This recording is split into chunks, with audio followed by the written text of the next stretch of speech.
Kuinka käyttää SuperDuper-sovellusta? Ensimmäisessä vaiheessa rekisteröidyt sovellukseen, voit rekisteröityä Googlen, Facebookin ja sähköpostiosoitteen ja salasanan avulla.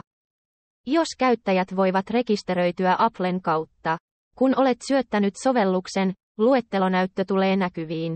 Näytön alareunassa on painike, jota voi napsauttaa. Ja luettelon nimen valinta tulee näkyviin. Voit valita ennalta määritetyistä nimistä tai lisätä manuaalisesti. Kun olemme luoneet luettelon, voimme syöttää luettelon ja lisätä kohteita. Jokaisella kohteella on nimi ja luokka. Voit merkitä tuotteen, muuttaa sen määrää, poistaa tuotteen ja muokata tuotteen nimeä ja luokkaa. Premium-käyttäjillä on mahdollisuus poistaa mainosbanneri ja lisätä nimikkeeseen kuva luettelosta. Lisätietoja ja kysymyksiä varten voit ottaa meihin yhteyttä sähköpostitse, Facebookissa, Instagramissa. SuperDuper ostoslista helpottaa ostamista.